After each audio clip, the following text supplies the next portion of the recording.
হাদিস নম্বর 783।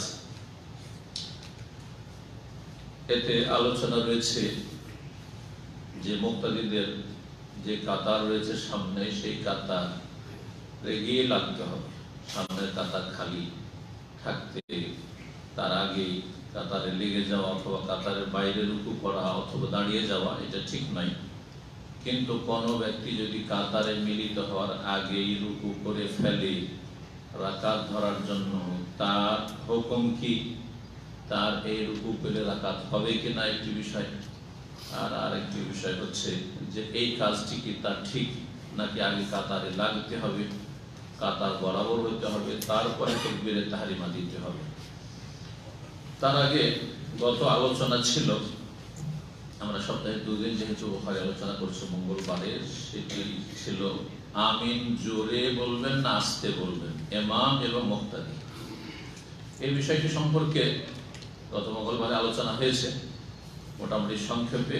আর একটু দলিলগুলি বর্ণনা করছি যে আমিন যখন সূরা ফাতিহার তেলাওয়াত জোরে হবে তখন ইমাম মুক্তাদি উভয়ে জোরে সশব্দে আমিন বলবে। যেহেতু সশব্দে সূরা ফাতিহা, আর সূরা ফাতিহার উপর আমিন বলছেন, আমিন বলার উদ্দেশ্য যে আল্লাহ তুমি কবুল করো। যে এই কথাগুলি সূরা ফাতিহা ইমাম সাহেব পাঠ করলেন অথবা আমি পাঠ করলাম, সেগুলি কি করো?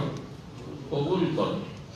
তাহলে দোয়া যখন সশব্দে সূরা ফাতিহা, তাহলে দোয়ার উপর আমিনটা হবে কি? সশব্দে। এটি যুক্তিসঙ্গত, এটি দলিল সম্মত।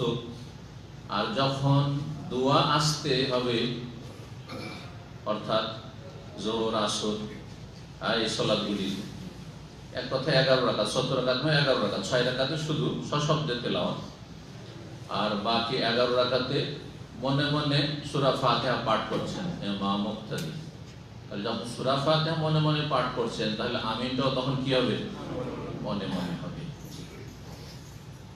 তো এই বিষয় নিয়ে কিছু আলোচনা যা আইম্মায়ে কেরামগণ থেকে বর্ণনা করা হয়েছে তা আপনাদের সামনে তুলে ধরছি। তারপরে আমাদের আজকের যে বিষয় অধ্যায় পড়লাম সেখান থেকে শুরু করব। আমিনের অর্থ কি? প্রথম কথা, আমিন মানে কি? আমিন একটু টান দিই, আলিফটাকে কি মদ। আমিন মানে ইস্তাজিব, কবুল কর। ইসিম ফেল আরবি গ্রামারে একে বলা হয়, মানে এমন একটা ইসিম যেটি ফেলের অর্থ বহন করে। এজন্য এর নাম হচ্ছে ইসিম ফেল। ইসিম নাউন, কিন্তু ফেল ক্রিয়ার অর্থ বহন করে। আমিন শব্দটি হচ্ছে ইসিম নাউন, কিন্তু অর্থ হচ্ছে ইস্তাজিব, আল্লাহ তুমি কবুল করো। আমরের অর্থে নির্দেশমূলক ফেল বা ক্রিয়া, কবুল করো। যেই ব্যক্তি আমিন বলল, ইমাম হাফেজ ইবনে হাজার রাহিমাহুল্লাহ বলছেন, যে ব্যক্তি আমিন বলল সেই ব্যক্তি বিস্তারিত দোয়া করেছিল সূরা ফাতিহায়, আর সেই দোয়া সংক্ষিপ্তে কি করলো? সংক্ষিপ্তে যেন সেই দোয়ারই পুনরাবৃত্তি করলো। আত-তামিন কায়েমু মাকামিত তালখিস বাদাল বাসতি। বিস্তারিত সূরা ফাতিহায় ওয়া ইয়াকা নাস্তাইন ইহদিনাস সিরাতাল মুস্তাকিম সিরাতাল্লাযিনা আনআমতা আলাইহিম গায়রিল মাগদুবি আলাইহিম। এটি হচ্ছে চাওয়া আল্লাহর কাছে। আর তার আগে 3.5 আয়াতে আল্লাহ গুণগানমূলক দোয়া। দোয়া 2 রকমের। 7টি আয়াতের 3.5টিতে আল্লাহর গুণগান, প্রথম 3.5 আয়াতে। বাকি 3.5 আয়াতে হচ্ছে আল্লাহর কাছে চাওয়া, যাচ্ছামূলক দোয়া। তো বিস্তারিত দোয়ার পরে যেমন তামিন মানে আমিন যে বলছেন, এটি হচ্ছে সংক্ষিপ্ত আকারে আল্লাহ কবুল করো, মানে এই কথাগুলি, আমার এই আরজগুলি কবুল করো। যেই ব্যক্তি আমিন বলল, বলছেন ফাইন কালাল ইমাম, ইমাম যখন আমিন বলল ফাকান্নাহু দামারাতান, 2 বার করে যেন সূরা ফাতিহার দোয়া করল। একবার সূরা ফাতিহা বিস্তারিত, আরেকবার ওপর আমিন বলে, তো 2 বার যেন আল্লাহর কাছে দোয়া করা হয়। মুফাসসালান সুম্মা মুজমালান, প্রথম বিস্তারিত সূরা ফাতিহা পাঠের মাধ্যমে, আর তারপরে সংক্ষিপ্ত আমিন বলার মাধ্যমে। ফাথুল বারী 2য় খণ্ড 307 পৃষ্ঠা। ফাথুল বারী হচ্ছে এই সহিহ বুখারীর বিশদ আকারের ভাষ্য, বিস্তারিত 12 খণ্ডে রয়েছে। 12 খণ্ডে রয়েছে। একটি খণ্ড শুধু ভূমিকায়, একটি খণ্ড 12টির মধ্যে শুধু ভূমিকায় রয়েছে। আজকে থেকে 30 বছর আগে, সেটা আমরা যেহেতু হাদিসে পড়াশোনা করেছি, তো আমরা তো ফ্রি পেয়েছিলাম, কিন্তু যারা অন্য ফ্যাকাল্টিতে পড়াশোনা করতো তারা কিন্তু 300 রিয়ালের উপরে তখন বলেছে। এখন তার কম সম্ভবত নেই, বা একটু কম বেশি হতে পারে। বলছেন তারপরে উলামায়ে কেরামগণ, ইত্তাফাকাল উলামা, সমস্ত আলেমরা একমত, আলা আন্নাহু ইউসান্নু লিল মুনফারিদ ওয়াল মামুম, একাকী হোক আর মুক্তাদি হোক, সুন্নাত হচ্ছে আমিন বলা। আমিন বলা হচ্ছে সুন্নাত। একাকী যে সালাত আদায় করছে সূরা ফাতিহা পড়বে এবং তার সাথে আমিন বলবে। আর মুক্তাদি ইমামের কিরাতের পরে যখন ইমামের ওয়ালাদ-দাল্লিন শুনবে, আর তারপরে ইযা আম্মানাল ইমাম ফাআমিনু, যখন আমিন বলবে ইমাম, তখন মুক্তাদি আমিন বলবে।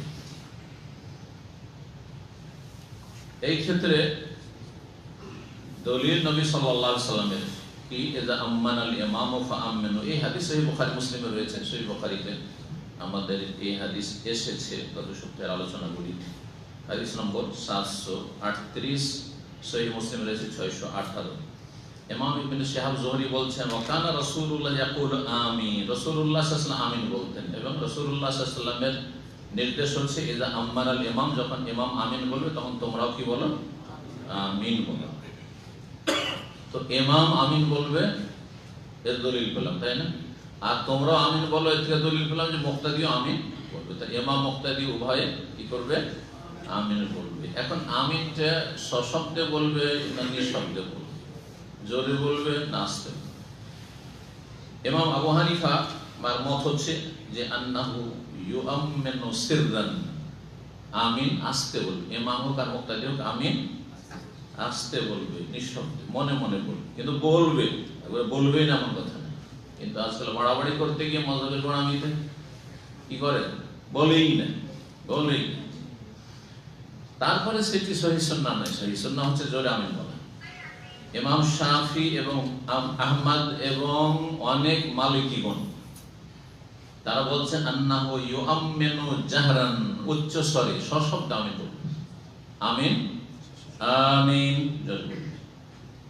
এখানে আরেকটি কথা বলে দিই, আমিন মানে কবুল করো, কিন্তু যখন আমিন বলবেন ওয়াহাদাল বালাদিল আমিন, তার মানে কি নিরাপদ বা আমানতদার, দুটো অর্থ হয়।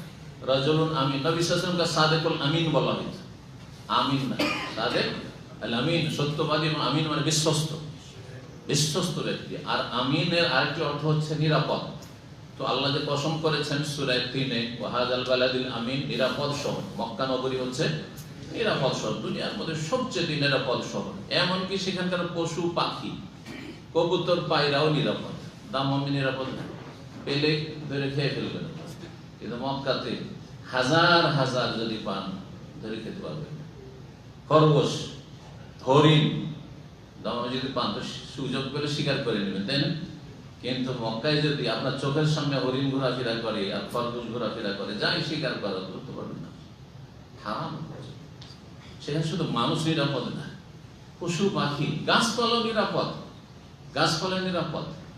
যেটা আপনি নিজে চাষ করবেন সেটা শুধু কাটতে পারবেন, আর যেটা প্রাকৃতিক ভাবে যে গাছপালা হারামের এরিয়াতে হয়ে যাচ্ছে, ওয়ালা ইউদাদু শাজারুহা, নবী সাল্লাল্লাহু আলাইহি ওয়াসাল্লাম বলছেন সেখানকার কোনো গাছই কাটতে পারবেন না, গাছও নিরাপদ। বিষয়গুলো আমরা কখনো চিন্তা করি না। আল্লাহু আকবার। দোয়া হচ্ছে ইব্রাহিম আলাইহিস সালামের, আর রহমত হচ্ছে আল্লাহ রাব্বুল আলামিন। যে আল্লাহ রাব্বুল আলামিন এই মক্কা নগরীকে দুনিয়ার মধ্যে এত বেশি ফজিলত দিয়েছেন যে সেখানে মানুষ নিরাপদ, এবং মানুষ ছাড়া অন্যান্য সৃষ্টি, এমনকি গাছপালা, উদ্ভিদ সবকিছু নিরাপদ। ওমান দাখালাহু কানা আমিন, আল্লাহ কোরআনে বলেছেন কেউ যদি মক্কায় অপরাধ করে ঢুকে পড়ে তো সেখানে নিরাপদ, সেখানে ধরে শাস্তি দিতে পারবেন না। এই জন্য মক্কাতে যারা অপরাধী ক্রাইম করে ধরা পড়লে তাদের উপর দণ্ডবিধান, চোরের হাত কাটা, হারামের এরিয়ার ভিতরে হয় না, হ্যাঁ, হারামের বাইরে, ওকে নিয়ে গিয়ে হারামের বাইরে শাস্তি দেওয়া।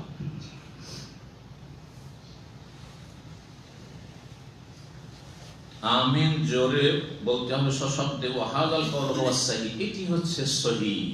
ওয়া আলাইহি তাদুল্লুল আহাদিসুস সাহিহা, আর এর প্রমাণ রয়েছে সহিহ সহিহ হাদিসে, ওয়াল আসারুল ওয়ারিদ আনিস সাহাবা, এবং সাহাবায়ে কেরাম থেকে অনেক তাদের আমল এবং উক্তি রয়েছে। দলিল দুটো শোনায়, আমিন সশব্দে বলা। আবু দাউদে রয়েছে 799 নম্বর হাদিস, আবু হুরায়রা রাদিয়াল্লাহু তাআলা আনহু থেকে বর্ণিত। তিনি বলছেন, তারাকান নাসু তামিন, কিছু লোকেরা আমিন বলা ছেড়ে দিয়েছে। আমিন বলা ছেড়ে দিয়েছে। মানুষ ধীরে ধীরে অনেক সুন্নত সম্পর্কে উদাসীন হয়ে যায়। যেমন এই করোনার পরে মানুষ সেটে সেটে নামাজ পড়াটা প্রায় ছেড়েই দিয়েছে। করোনা গেছে, কিন্তু ওই যে করোনাতে দূরে দূরে সালাত পড়ে অভ্যাস হয়ে গেছে, যে অভ্যাসটি এখনো চালিয়ে যাচ্ছে। তো মানুষ এইভাবে সুন্নত থেকে বিভিন্ন কারণে উদাসীন হয়ে যায়, গাফিল। অজ্ঞতা সবচেয়ে বড় কারণ, জানি গুরুত্ব বুঝেন, আবার জানলে অনেক সময় বিভিন্ন অজুহাত অথবা বদভ্যাস ইত্যাদি, গাফিলতি। অনেক লোকেরা আমি বলা ছেড়ে দিচ্ছে, বলছেন আবু হুরায়রা। ওয়াকানা রাসূল ইযা কালা, অথচ রাসূলুল্লাহ সাল্লাল্লাহু আলাইহি ওয়াসাল্লাম বলেছেন যে ইযা কালা, রাসূলুল্লাহ সাল্লাল্লাহু আলাইহি ওয়াসাল্লাম যখন কি বলতেন, গায়রিল মাগদুব আলাইহিম ওয়ালাদ-দাল্লিন বলতেন, রাফা সাওতাহু, নিজেও উচ্চ স্বরে আমিন বলতেন।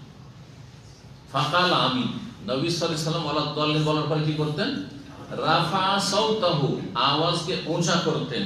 ফাকাল আমিন, আমিন বলতে গিয়ে। ইমাম দারাকুতনি বলছেন ইসনাদুহু হাসান, এই হাদিসের সনদ হচ্ছে হাসান। দারাকুতনি তো রয়েছে, আর ইমাম আবু দাউদের হাদিস, সুনান আবু দাউদের রয়েছে। ইমাম বাইহাকি হাদিসটিকে হাসান ও সহিহ বলেছেন, আল্লামা আলবানী হাদিসটিকে সহিহ বলেছেন। আর এর সমর্থক হাদিস ওয়াইল বিন হুজুর থেকেও রয়েছে, সিলসিলা তে ইমাম আলবানী রাহিমাহুল্লাহ বর্ণনা করেছেন। দ্বিতীয় দলিল আমিন সশব্দে বলা, তিরমিজিতে রয়েছে, সুফিয়ান সৌরি বর্ণনা করেছেন তার সূত্রে ওয়াইল বিন হুজুর সাহাবী রাদিয়াল্লাহু তাআলা আনহু থেকে, তাআলা তিনি বলেন, সামিয়াতুন নবী সাল্লাল্লাহু আলাইহি ওয়াসাল্লাম, আমি নবী সাল্লাল্লাহু আলাইহি ওয়াসাল্লামের কাছে শুনেছি, তারা গায়রিল মাগদুবি আলাইহিম ওয়ালাদ-দাল্লিন, তিনি পাঠ করলেন, আল্লাহ তুমি যাদের উপর গজব পড়েছে তাদের রাস্তায় নিয়ে যেও না, অর্থাৎ ইহুদিদের রাস্তায় চলে না, আর ওয়ালাদ-দাল্লিন যারা পথভ্রষ্ট অর্থাৎ খ্রিস্টান, তাদের পথের পথিক করিও না। দুটোতে পার্থক্য কি? ইহুদিরা জানতো কিন্তু মানতো না, আর খ্রিস্টানরা জানতো না মানতো না, জাহেল, মূর্খ। সেই যুগে যখন কোরআন নাযিল হচ্ছে, সেই জন্য দুই ভাগে ভাগ করা হয়েছে। মুসলিম সমাজে যারা বিভ্রান্তির পথে আছে, পথভ্রষ্ট, তারা কিন্তু দুই ভাগে বিভক্ত। জানার পরেও মানে না, মাদ্রাসা পড়ুয়া যারা, সহিহ হাদিস বিরোধী আমল করে, কোরআন সুন্নাহ বিরোধী, তাদের আকীদা আল্লাহ সর্বত্র বিরাজমান। হ্যাঁ, আল্লাহ আকান নেই, হ্যাঁ, আল্লাহ রাব্বুল আলামিন ইত্যাদি আরো বহু যে আকীদা রয়েছে। হ্যাঁ, নবীর ছায়া ছিল না, তারপরে নবী না পয়দা হলে সারা পৃথিবী পয়দা হইতো না, তাই না? হ্যাঁ, নবী হায়াতুন নবী, মানে বেঁচে আছেন নবী, নবী মারা গেছেন বলা যাবে না, বিশ্বাস করা যাবে না। এই আকীদা যদি মাদ্রাসা পড়ার পরও কোরআন হাদিসের আরবি বুঝে তারপরও যদি রাখে, তাহলে তাদের মধ্যে ইহুদিদের চরিত্র রয়েছে, তার জানার পরে তারা মানে না। আর যদি সমাজের মূর্খ সমাজ হয়, যারা ইসলাম বুঝেও না, যার ফলে বাপদাদা থেকে পরম্পরা যেটা ইসলাম পেয়েছে সেটাই মানে, আর সেই ইসলাম হচ্ছে আসল ইসলাম নয়, গুমরাহি, ভ্রষ্টতা, তাহলে তাদের মধ্যে খ্রিস্টানদের চরিত্র রয়েছে। খ্রিস্টানরা অজ্ঞতার সাথে তারা বিভ্রান্ত ছিল, দলেন, আর ইহুদিরা জানার পরে মানেনি, সেজন্য তাদের আল্লাহর গজব পড়েছে, তাদের আল্লাহর ক্রোধ আরো বেশি। তাহলে সাধারণ লোকের চাইতে যারা পড়ুয়া, পড়েছে ইসলাম, তারপরে গোমরাহ, তাদের আল্লাহর গজব, আল্লাহর ক্রোধ বেশি, অনেক বেশি। এবং তাদের কাছে আল্লাহর কাছে জবাবদিহিতা কঠিন হবে। কারণ আল্লাহ জিজ্ঞেস করবেন যে তুমি তো আরবি বুঝতে, কোরআন বুঝতে, আর রহমাল আরশিস তাও, আল্লাহ আরো সে, তারপর বলছেন না আল্লাহ সর্বত্র, জবাব আল্লাহ আমি তো বুঝতাম না, আমি তো মনে করতাম আমার গ্রামের হুজুর সবচেয়ে বড় আল্লাহ, আমাদের এত বড় পাগড়িওয়ালা হুজুর, আমাদের পীর সাহেব, ওর মতো আল্লাহর ওলি আর কি আছে, এটাই ভাবতাম। তো সেই জন্য দলে পথভ্রষ্ট, মুক্তি পাবে না কিন্তু শাস্তি কম হবে। মোল্লা গুমরার চাইতে জনগণ যারা গুমরা পথভ্রষ্ট, তাদের শাস্তি কম, কিন্তু শাস্তি হবে। তো নবী সাল্লাল্লাহু আলাইহি ওয়াসাল্লাম গায়রিল মাগদুব আলাইহিম ওয়ালাদ-দাল্লিন বলার পরে ফাকালা আমিন, আমিন বললেন। ওয়া মাত্তাবিহা সাওতাহু, আর আমিন বলায় তিনি আওয়াজে টান দিলেন। মাদ্দা মধ্য মানে টান দাও, আমিন টান দিলেন। মাদ্দা মানে টান দিয়ে বলা, আর রাফা মানে উচ্চস্বরে সশব্দে বলা। তাহলে দুটো হাদিস পেলেন, আবু দাউদ এবং তিরমিজি। ইমাম তিরমিজির এই হাদিসটি ইমাম নবী রাহিমাহুল্লাহ বলছেন, ফিকহের কিতাব প্রসিদ্ধ অনেকগুলি খণ্ড রয়েছে, তৃতীয় খণ্ড 328 পৃষ্ঠা, ইসনাদুহু হাসান। এই হাদিসের সনদ, তিরমিজির হাদিসটি সনদ হচ্ছে হাসান, খুব সুন্দর। ওয়াসাহুল আলবানী, ইমাম আলবানী হাদিসটিকে সহিহ বলেছেন। ইমাম তিরমিজি বলছেন যে হাদিস ওয়াইল বিন হুজর হাদিসুন হাসান। তিরমিজি বলছেন হাদিসটি নকল করার পরে যে ওয়াইল বিন হুজরের বর্ণিত হাদিসটি হচ্ছে হাদিস হাসান। ওয়াবিহি ইয়াকুলু গায়রু ওয়াহিদ মিন আহলিল ইলম। আর এই মতটি অনেক উলামায়ে কেরামগণ পোষণ করেছেন, মিন আসহাবিন নবী সাল্লাল্লাহু আলাইহি ওয়াসাল্লাম, সাহাবায়ে কেরামদের আমল থেকে, ওয়া তাবিঈন এবং তাবেঈনদের যুগ থেকে, অমাম বাদম তারপরে যুগে যুগে, কি ইয়ারাউনা তাদের মত হচ্ছে, আন্নার রাজুলা ইয়ারফাউ সাওতাহু বিতামিন, একজন মুসল্লি মানুষ তার আওয়াজকে উঁচা করবে আমিন বলায়, সশব্দ আমিন বলবে। ওয়ালা ইউফিহা, নিঃশব্দে বলবে না, মনে মনে বলবে না। ওয়াবিহি ইয়াকুলু শাফি ওয়া আহমদ ইসহাক, এই মতটি হচ্ছে ইমাম শাফি, এই মত হচ্ছে ইমাম আহমদের, এই মত হচ্ছে ইমাম ইসহাক রাহিমাহুল্লাহ। আর যে হাদিসটিতে রয়েছে আস্তে আমিন বলা একটি হাদিস রয়েছে, সেটি বর্ণনা করেছেন ইমাম শুবা, ফাকাল আমিন ওয়া হাফাযা বিহি সাওতাহু, আর আস্তে আমিন বলেছেন একটি হাদিস আছে। কারণ হাদিসটি না বললে কালকে আরেকজন কাছে শুনে এই তো এই হাদিসও আছে, তাহলে তো দুটোই চলে, তাহলে তাই না? তাহলে তার অবস্থাটাও জানতে হবে। কিন্তু আওয়াজ কি করেছেন? হাফাযা মানে আস্তে করেছেন, নিঃশব্দে আমিন বলেছেন। ইমাম তিরমিজি বলছেন এই আস্তে বলেছেন, আর দুটো হাদিস পেলাম জোরে বলেছেন। তো এই আস্তে বলেছেন এই হাদিস সম্পর্কে আমার সবচেয়ে বড় ওস্তাদ ইমাম বুখারী রাহিমাহুল্লাহ মুহাম্মদ বিন ইসমাইলকে জিজ্ঞেস করলাম। মুহাম্মদ বিন ইসমাইল কে? ইমাম বুখারীর নাম মুহাম্মদ, আর বাপের নাম হচ্ছে ইসমাইল। জিজ্ঞেস করলাম যে এই হাদিসটা আস্তে আমিন বলার হাদিসটা কি, ঠিক নাকি? ইয়াকুলু, তিনি বললেন, হাদিস ও সুফিয়ান আসাহু মিন হাদিসে শুবা ফি হাযা, এই আমিন বলার ক্ষেত্রে শুবার হাদিসের চাইতে সুফিয়ান সাওরীর হাদিস বেশি সহিহ। দুইজন সহপাঠী শুনেছেন, একই ওস্তাদ বর্ণনা করছেন, কিন্তু একজনের ভ্রম হয়েছে। শুবার অনেক সময় শুবাও ইমাম, তিনি ফাকিহ আর হাদিসের বর্ণনাকারী প্রসিদ্ধ, কিন্তু বড়দের ভুল হইতে পারে। আমার ভুল হইতে পারে না? হ্যাঁ, আমি এত দাস দিচ্ছি, তার ভুল হইতে পারে না? এই যে জনগণ মনে করে না এত বড় সাহেব, তারপরে কি করে ভুল হয়? আবু হানিফা, শাফি, মালিক, আহমদের ভুলের কথা বলছেন যে ওনাদের ভুল হয়েছে। আমি কে বলি? কথা বোঝা গেছে? শেখ আলবানের ভুল হয়নি, সে ভুল আছে। সমস্ত আইম্মায়ে কেরামদের কিছু না, কারো কম আছে, কারো পার্থক্য আছে, কারো কম আছে, কারো বেশি আছে। যাদের আকীদাগত ভুল আছে মোটেই নেওয়া যাবে না, কিন্তু ফিকহি মাসলা মাসাইলে দলিল কোনটা সহিহ জয়ীফ এসব ফতোয়ায় কিছু ক্ষেত্রে ভুল আছে। আবার কিছু কিছু আছে, আজকাল যেমন আছে বেশ কিছু বক্তা আমাদের আহলে হাদিস বলে পরিচিত, কিন্তু উদ্ভট সাজ ফতোয়া, বিরল ফতোয়া আছে, খুব বেশি ভুল আছে, পরিত্যক্ত। আমারই যদি শতকরা 80টা ভুল হয় তাহলে পরিত্যক্ত, আমার কাছ থেকে নেবেন, এটা হচ্ছে তরিকা। কিন্তু শতকরা 5টা যদি ভুল হয়, 10টা ভুল হয়, তাহলে নিতেই হবে। কারণ এই ভুলের ঊর্ধ্বে কেউ না, এই ভুলের ঊর্ধ্বে কেউ না। এই মাপকাঠিটা যেন আপনার সামনে থাকে। উদ্ভট আজব আজব ফতোয়া দিচ্ছে, উম্মতের কেউ 1400 ফতোয়া দেয়, তারপরে বলছে ওনার এত ফলোয়ার, ওনাকে লোকের এত পছন্দ করে, ওনার বক্তব্যে কত লোক হেদায়েত হয়েছে, আর ফতোয়াও নিচ্ছেন আর গোমরাহ হচ্ছে। না, খবরদার, সাবধান। দেখবেন একজন মানুষকে চোখ খুলে চলতে হবে, একেবারে অন্ধের মতো না, যে লাঠি ধরিয়ে দিয়েছেন সামনে গর্ত আছে কিনা তাও বুঝেন না। আরে ভাই, চোখ আছে, আপনি একজন সাধারণ মুসলিম হলে চোখ আছে, জ্ঞান বুদ্ধি আছে, যে আরো অন্যান্য ওলামায়ে কেরামদের ফতোয়াটা কি আছে। সুতরাং এমন নয় যে সামনে গর্তে ফেলছে আর গর্তে গিয়ে পড়বেন, না। তো ইমাম বুখারী রাহিমাহুল্লাহ কি মন্তব্য করলেন যে শুবার হাদিসের চাইতে সুফিয়ানের হাদিস বেশি। সুফিয়ান বলেছেন জোরে বলা, মাদ্দা বিহা সাওতাহু, টান দিয়ে আমিন বলা, রাফা বিহা সাওতাহু, উচ্চ স্বরে বলা। আর শুবা বর্ণনা করতে গিয়ে তার ভ্রম হয়েছে, তাই বলছেন ওয়া আখতা শুবাতু ফি মাওয়াদিয়া মিন হাযাল হাদিস, ইমাম শুবা বেশ কিছু জায়গায় ভুল করেছেন এই হাদিসে। তার মধ্যে এইটি জাহারার জায়গায় বা মাদ্দার জায়গায় বা রাফার জায়গায়, জাহারা না বলে কি বলেছেন? উচ্চ স্বরে না বললে খাফাদা বলে দিয়েছেন। ইমাম তিরমিজি আরো বলছেন ওয়াসাউ তাবাজুর, ইমাম বুখারীর মন্তব্য তো হইল আস্তে আমিন বলার হাদিস সম্পর্কে, হাদিস সহিহ না।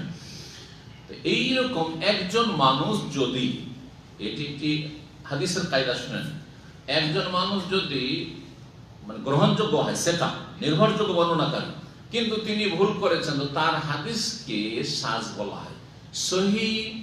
সহি বর্ণনা অন্যান্যরা যা করছেন তার বিরোধিতা যদি করে, 10 জন একদিকে আর 2 জন একদিকে, বোঝা গেছে, অথবা 2 জনের মধ্যে যিনি বেশি সিনিয়র তিনি একদিকে, আর যিনি তার চাইতে তুলনামূলক জুনিয়র তিনি একদিকে, কিন্তু তিনিও গ্রহণযোগ্য। তো যিনি বেশি সিনিয়র তার হাদিসকে মাহফুজ সুরক্ষিত বলা হয়, আর যিনি তার চাইতে জুনিয়র অথবা সংখ্যার দিক থেকে কম, 2 জন এইদিকে আর আরেকদিকে 10 জন, তো যারা যেদিকে 2 জন রয়েছে বা 1 জন রয়েছে তার হাদিসকে কি বলা হয়? সাজ বলা হয়। সাজ মানে বিরল, বাংলায় সাজ মানে বিরল, খুব সহজ ভাষা বুঝবো। 10 জন একরকম কথা বলছে, আপনি একাই বলছেন, নেবেন? হ্যাঁ, আপনার 10 জন একটা ঘটনা স্বচক্ষে দেখে এসছেন, আপনার এক রকম বর্ণনা করছেন, আর যদি আমি একাই বলি চলবে? তো এখানে ওই ভুলটা হয়েছে।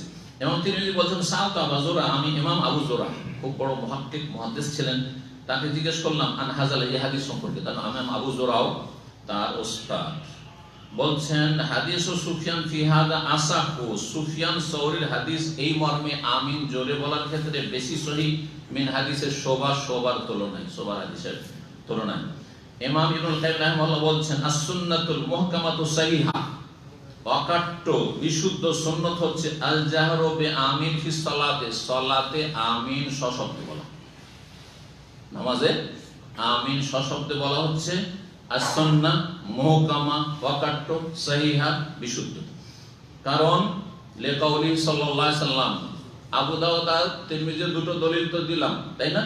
একটি তো রয়েছে কি, হ্যাঁ, জাহারা বিহা সাওত, আরেকটি তো রয়েছে বারাফা সাওত, আরেকটি তো রয়েছে মাদ্দা বিহা সাওত। কিন্তু বুখারীর হাদিসও দলিল যে আমিন জোরে ইমাম বলবে, মুক্তাদি বলবে। সেটা কিভাবে বলছেন ইবনুল কাইয়িম রাহিমাহুল্লাহ, ইযা আম্মানাল ইমাম সহিহাইন, সহিহ বুখারী মুসলিমে রয়েছে, যখন ইমাম আমিন বলে তোমরা আমিন বলো। তো ইমামের আমিন যদি নিঃশব্দে হয়, তো কেমন করে বুঝবেন যে ইমাম আমিন বললো কি বললো না? হ্যাঁ, কথা বোঝা গেছে না? ফলো করতে বলা হচ্ছে কাকে? ইমামের আমিনকে। তাইলে বোঝা গেল ইমাম জোরে আমিন বলবে শুনিয়ে, তাহলে মুক্তাদির শোনার পরে তারা আমিন বলবে। কারণ কোন ব্যক্তির আমিন যদি ফেরেশতাদের আমিনের অনুকূল হয়, সাথে সাথে ফেরেশতারা বলছে ইমামের পরে পরে আমিন, তার সাথে আপনিও বলছেন ইমামকে ফলো করে, ফেরেশতাদের সাথে সাথে আপনার আমিন একসাথে আল্লাহর কাছে উঠছে, আল্লাহ তুমি কবুল করো, ফেরেশতাও বলছেন আপনিও বলছেন, তাহলে তার অতীতের গুনাহগুলি মাফ করে দেওয়া হবে। ইবনে কাইয়িম বলেন ওয়ালাউলা জাহরু বিতামিন, আমিন যদি সশব্দে বলা না হয়, লামা আমকানাল মামুম আইয়ুমিনা মাহু, তাহলে মুক্তাদি জানবেই বা কি করে, মুক্তাদির জন্য কি করে সম্ভব যে ইমামের সাথে আমিন বলবে? শুনতেই তো বলুন, তাহলে সাথে হইল না, আগে হইল না, পরে হইল, বুঝতেই পারবে না। তাহলে ইমাম শাফিঈ রাহিমাহুল্লাহকে জিজ্ঞাসা করা হয় আনিল ইমামে, ইমাম সম্পর্কে, হাল ইয়ারফা সাওতাহু বিআমিন, সে সশব্দে আমিন বলবে কিনা? কারণ না, হ্যাঁ সশব্দে বলবে। ওয়ায়ারফাউ বিমান খালফাহু আসওয়াতাহুম, পেছনে যারা মুক্তাদি তারাও সশব্দে আমিন বলবে। কে বলছেন? ইমাম শাফিঈ রাহিমাহুল্লাহ।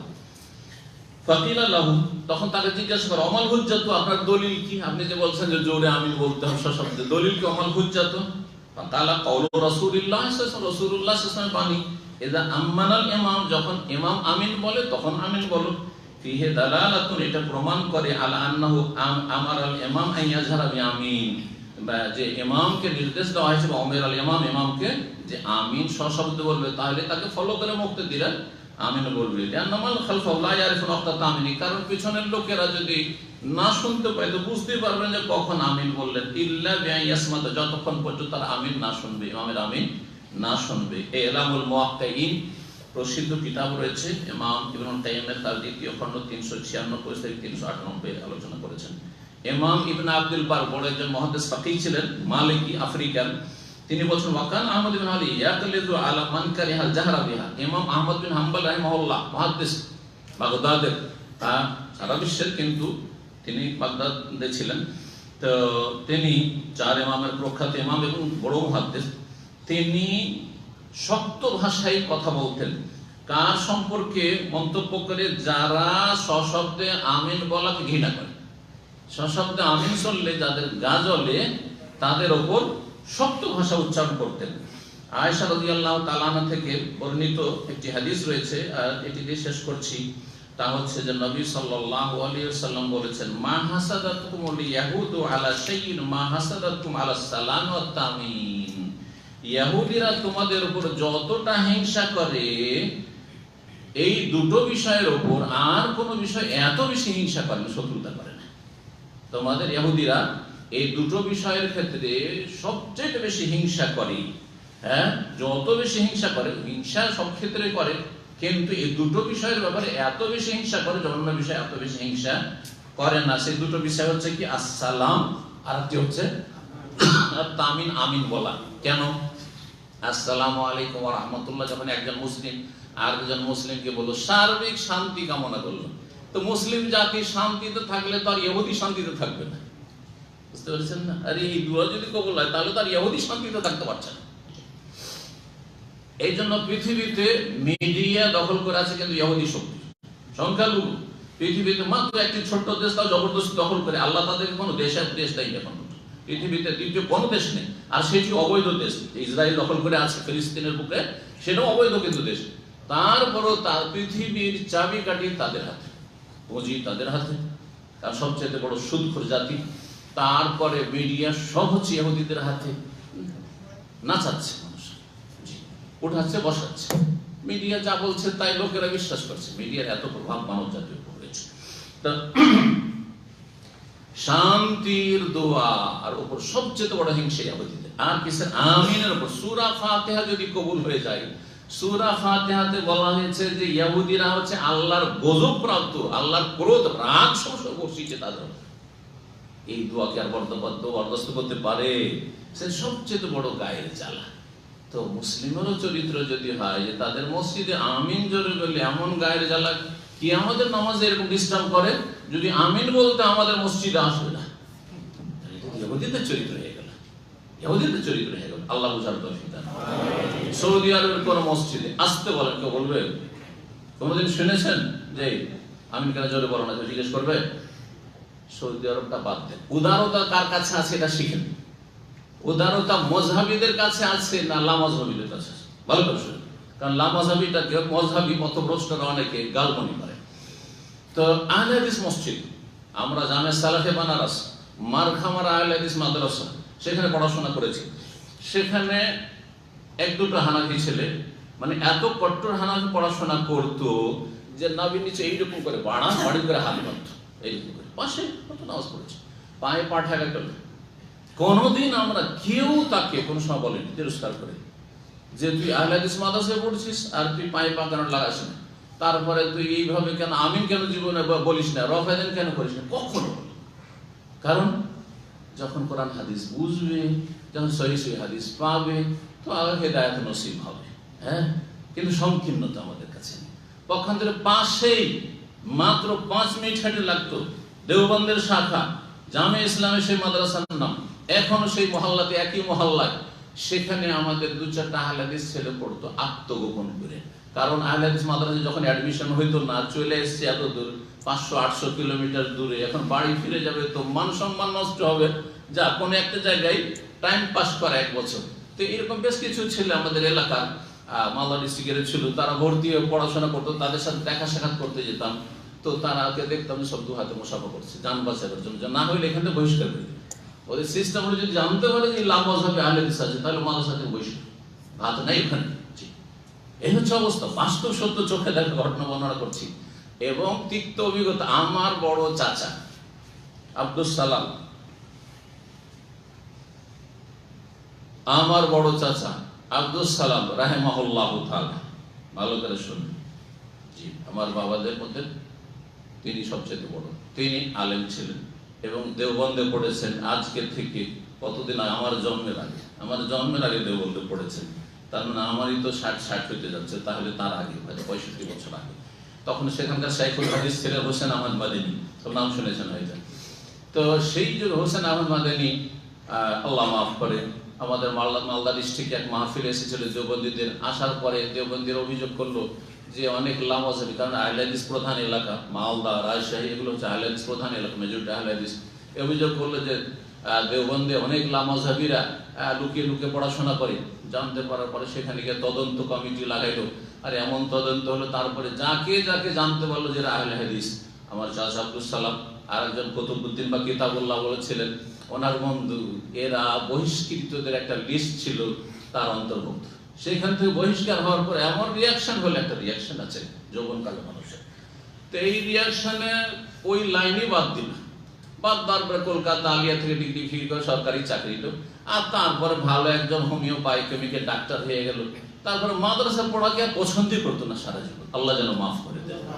রিয়াকশনই কি জুলম অত্যাচার।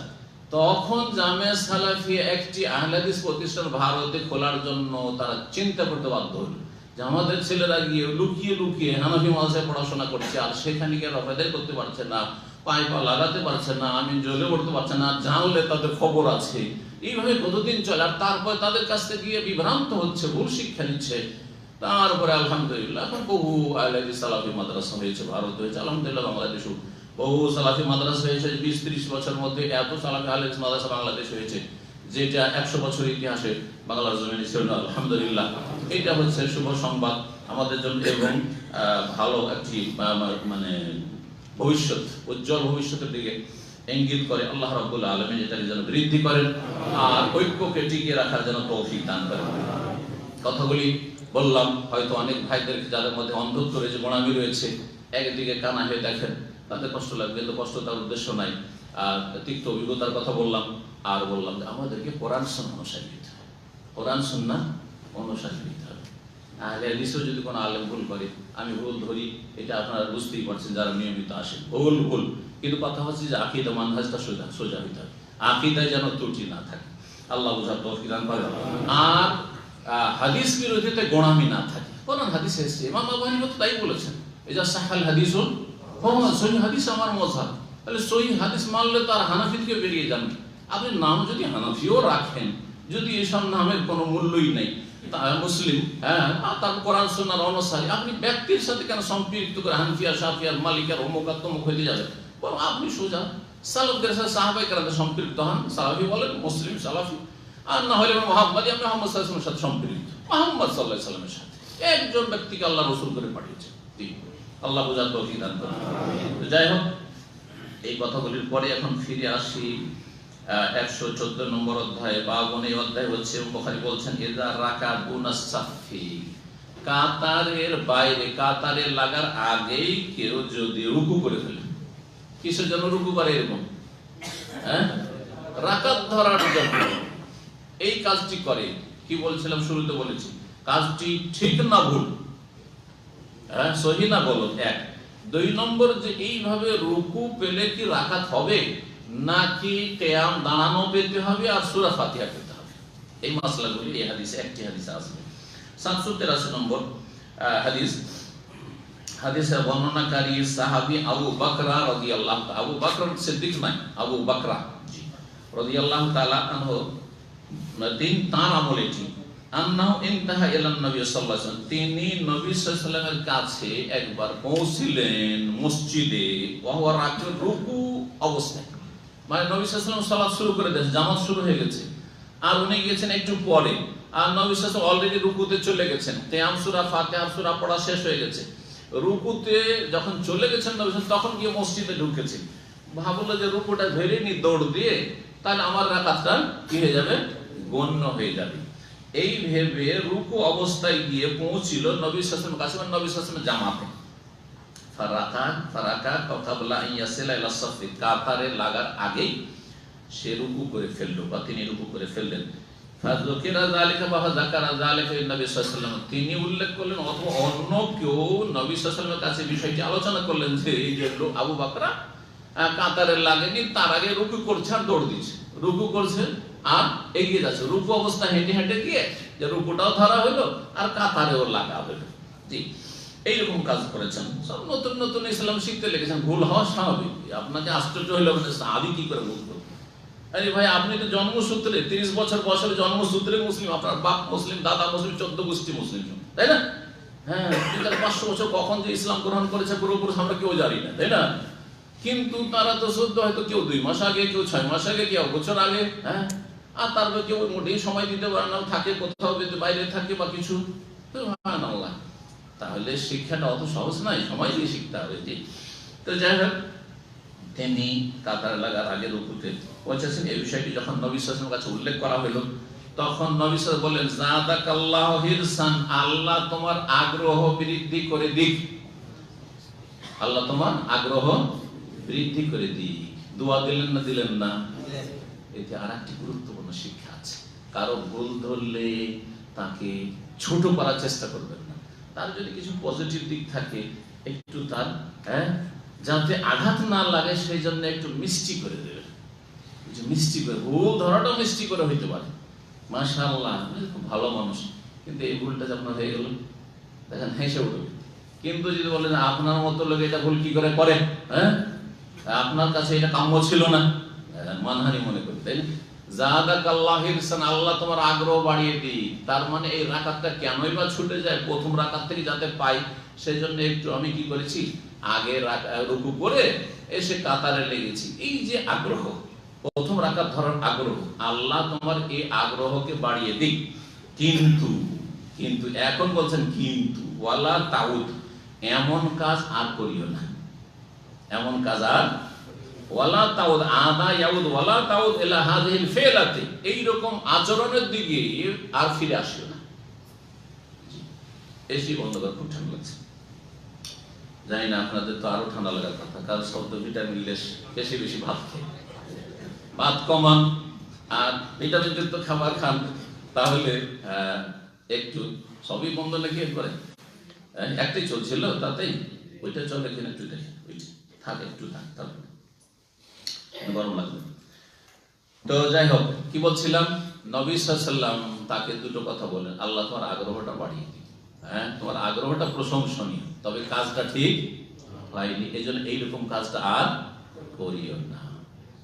মাসলাগুলি বলার আগে ওয়ালা তাউদ এর তাহকিক, এই সম্পর্কে একটু আলোচনা করি।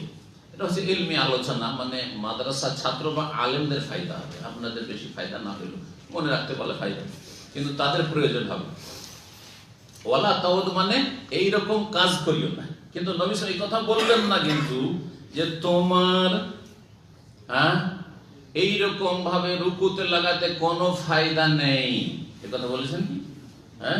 কোনো ফায়দা নেই, তোমার তো রাকাতই হবে না, তো তুমি এরকম কাজ কেন করলে? আল্লাহ তোমার আগ্রহটা বাড়িয়ে দিক, তবে এমনটা করিও না, এরকম কাজ করিও না। কাতারে লাগবে, তারপরে আল্লাহু আকবার তাকবীরে তাহমিদ দিয়ে তারপর রুকুতে যাবে। এটা হচ্ছে সুন্নতি তরিকা, সহি তরিকা। তুমি আগেই তুমি আল্লাহু আকবার কাতারে লাগার আগে আর তারপরে রুকু হাঁটছে না, রুকু করে আছে, তো এটা চলবে না, এরকম কাজ আর করিও না। ওয়ালা তাউদ, এটি হচ্ছে সহি উচ্চারণ এবং এটি হচ্ছে সহি ব্যাখ্যা, ওয়ালা তাউদ। কিন্তু কেউ কেউ বলেছেন যে না, এটি ওয়ালা তৈদ, ওয়ালা তৈদ, এই আদা থেকে ওয়ালা তৈদ মানে, তাহলে অর্থ হয়ে যাবে তুমি এই রাকাত পুনরায় আদায় করিও না। তার মানে তোমার রাকাত গণ্য হয়ে গেছে, আর এই রাকাতকে কি করিও না, পুনরাবৃত্তি করিও না, মানে পুনরায় আদায় করিও না, কেউ কেউ উচ্চারণ করেছে, কিন্তু এই উচ্চারণ ঠিক নাই। মাসলা আপন জায়গায় ঠিক, মাসলা ইখতিলাফ রয়েছে, পরে ইখতিলাফ দুটো মত রয়েছে, বলছি যে রুকু পেলে রাকাত হবে কিনা, মুদ্রেকে রুকু মুদ্রেকে রাকাত কিনা, কিন্তু এই উচ্চারণটি ঠিক নয়। 2 নম্বর কেউ কেউ উচ্চারণ করেছে।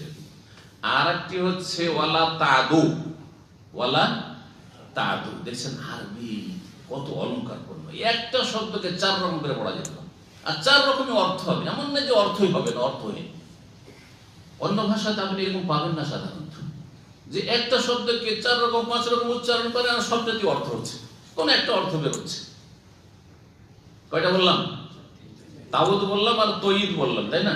আর ওয়ালা তাদু মানে আদা ইয়াদু মানে দৌড় দেওয়া, ওয়ালা তাদু আর দৌড় দিও না, এরকম দৌড় দিয়ে আসবে না, বাইরে থেকে দৌড় দিয়ে রুকু করছো আর আসছো, এরকম দৌড় দিয়ে আস্তে আস্তে এই স্থির ভাবে আসো, যা পেলে পেলে, না হলে কাজা করো।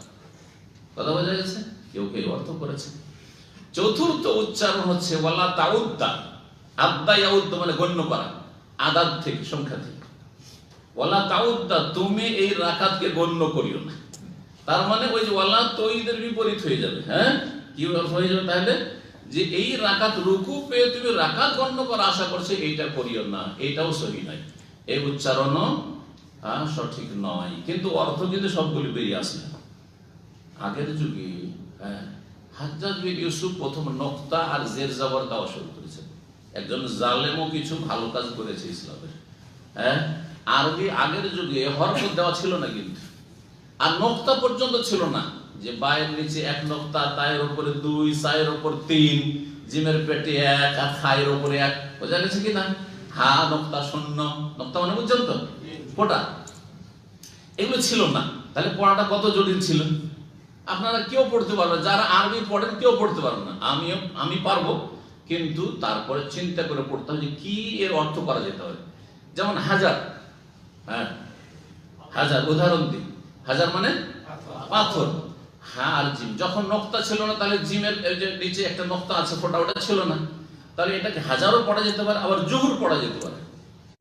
জোহর মানে হচ্ছে কে বলতে পারে? হ্যাঁ, কি জোহর? জোহর দব, হাদিসে রয়েছে লাউ দাখালু জোহরা দাব্বিন, ষান্ডার গর্ত। এই যে পোকামাকড়ের গর্ত, এঁদুরের গর্ত, শিয়ালের গর্ত, এইসব গর্তকে কি বলা হয়? জোহর বলা হয়। তাহলে এটাকে জোহরও পড়া যাবে যখন নক্তা ছিল না, আর হাজারও পড়া যাবে। পড়বেন কি? আমি বুঝবো কেন? যে আমি আগে বুঝছি, পরে বুঝছি, এখানে কি কোনটা ফিট হবে, কোন শব্দটি এখানে সুইটেবল হবে। কিন্তু এর জন্য তো অনেক বেশি দক্ষতা লাগবে, না হলে মাতৃভাষা লাগবে। আরবরা শুধু, যেহেতু তাদের মাতৃভাষা ছিল, জের জবর না থাকলেও বুঝতো, আর নক্তা না থাকলেও বুঝতো যে এখানে জোহর হবে না হাজার হবে। কথা বুঝতে পেরেছেন? ওই রকমই এখানে তাউদ, তা জের জবর কিছু ছিল না, এটা তাউদ পড়বো দালে যজন দিয়ে, না লা তঈদ পড়বো তাই দম্মা দিয়ে। প্রথমটা হলো তাই জবর দিয়ে, আর দ্বিতীয়টা হলো তঈদ তাই দম্মা দিয়ে, আর একটা হলো তাদু দালে পেশ হয়ে গেল গিয়ে শেষখানে, আর একটা হলো তাউদ দা তাসদীদ হয়ে গেল, ইত্যাদি। বুঝা গেছে? জি হ্যাঁ। তো এই সমস্ত উচ্চারণের মধ্যে কোনটি সহি? সেটি হচ্ছে ওয়ালা তাউদ, এমন কাজ তুমি করিও না। আদা ইয়াউদু মানে ফিরে আসা। এখান থেকে রিএন্ট্রি আপনাদের লেখা থাকে, ওতে কি লেখা থাকে? খরুজ আওদা। কি লেখা থাকে? খরুজ মানে এখান থেকে বের হয়েছেন আপনি, আর আবার আওদা মানে রিএন্ট্রি, আবার ফিরে আসবেন। এই ফিরে ওয়ালা তাউদ, এইরকম কাজের দিকে ফিরিও না, মানে এই কাজ করিও না। জাদাকাল্লাহ ইহসান ওয়ালা তাউদ। তাহলে এতগুলি আলোচনার পরে এখন মাসলা বাকি থাকলো কি? জি, যে এই কাজটা কি ঠিক? বলেন, এই কাজটা ঠিক? যে কোন ব্যক্তি রাকাত ধরার জন্য মসজিদে এসেছে, দেখছি আমি তো রুকুতে লাগতে লাগতে ও তো উঠে যাবে ইমাম, তাহলে তোমার এই রাকাতে চলে যাবে, তো চলো রুকুটা আল্লাহু আকবার রুকু করে নিয়ে তারপর আস্তে আস্তে হেঁটে গিয়ে কাতারে লেগে গেলাম, জায়েজ? কাজটি জায়েজ নয়, কাজটি জায়েজ নয়। নিষেধ করলেন এমন কাজ আর করবে না, যা করেছে তুমি অজ্ঞতার কারণে জানছিলেন, আর করবে না। দ্বিতীয় মাসলা, যে রুকু পেলে কি রাকাত হবে, এটা মাসলা। এই মাসলায় অধিকাংশ আইম্মায়ে কেরামরা বলছেন,